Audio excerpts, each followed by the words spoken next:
Voici le plan de ce module. Avant de parler de la publication, voyons quelques astuces concernant l'enregistrement des fichiers du projet. Lorsque vous en avez fini avec votre projet et que vous souhaitez l'archiver, ou si vous voulez le déplacer ailleurs sur votre ordinateur, il est recommandé de l'exporter sous forme compressée.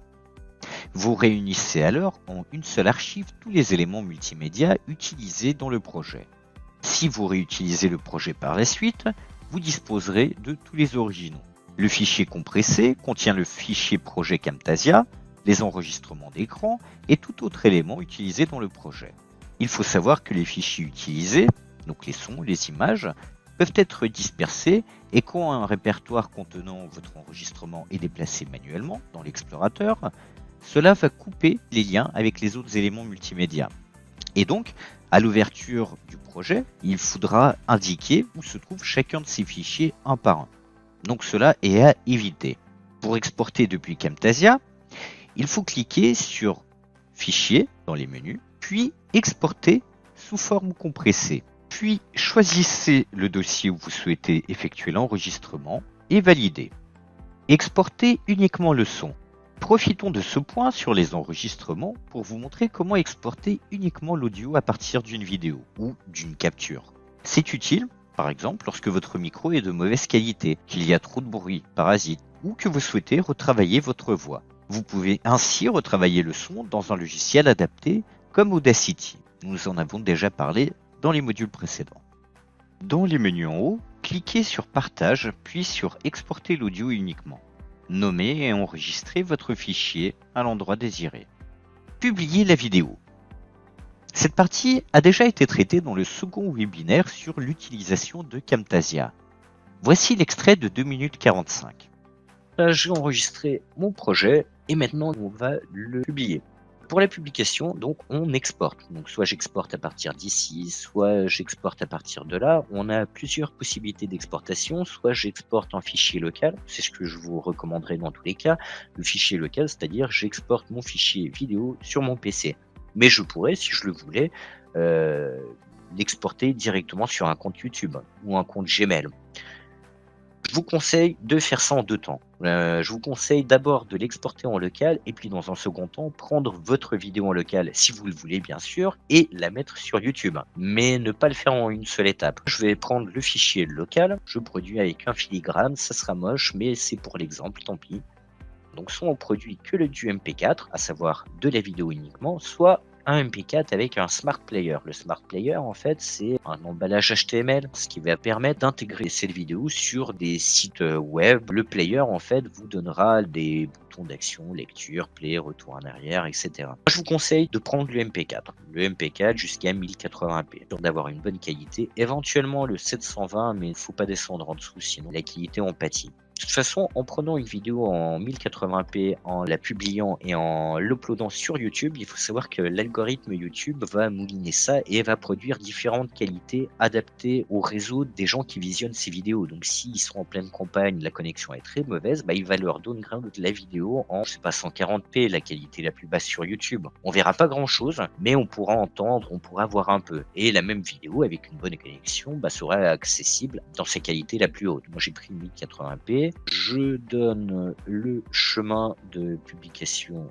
de ma vidéo. Cette case, ça va me le publier dans un dossier contenant tous les fichiers. Si c'est pas le cas et si je fais 2 publications, on aura les fichiers des 2 qui vont se mélanger. Et je lance. Cette publication de vidéo va compiler toutes les pistes que vous avez en une seule vidéo. Le processus de publication est un processus qui est très gourmand en ressources. Je vous conseille d'ailleurs de ne rien faire pendant que les vidéos se publient. Vous avez bien vu que pour une vidéo qui fait une quarantaine de secondes, il m'a mis un peu plus de temps à effectuer la publication de celle-ci. Voilà, c'est publié. Vous pouvez les uploader sur YouTube ou Moodle. J'aurais tendance à conseiller de publier d'abord sur YouTube et après réexploiter ça dans Moodle, parce que du coup c'est vrai que YouTube est beaucoup puissant en termes de traitement d'image. Donc du coup voilà la vidéo que j'ai. L'appareil cardiovasculaire assure le transport. Voilà, là on a la vidéo, on a contrôlé et donc voilà, donc on a publié une vidéo. Uploader, héberger votre vidéo. Cette vidéo peut être déposée sur Moodle ou bien sur toute autre plateforme de streaming. Nous prendrons l'exemple de YouTube. Donc pour Moodle, vous allez pouvoir directement mettre votre vidéo dans votre cours. Cela dit, attention, cette vidéo devra faire moins de 100 mégaoctets.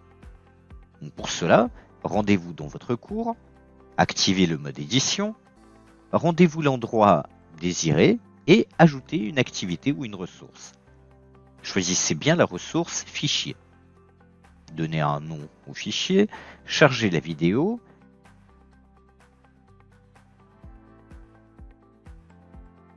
réglez les autres paramètres si besoin, puis enfin enregistrez.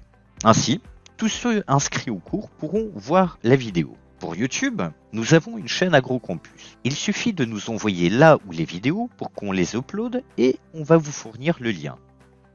Ce lien pourra être intégré un peu partout dans Moodle où vous allez pouvoir l'envoyer tel quel.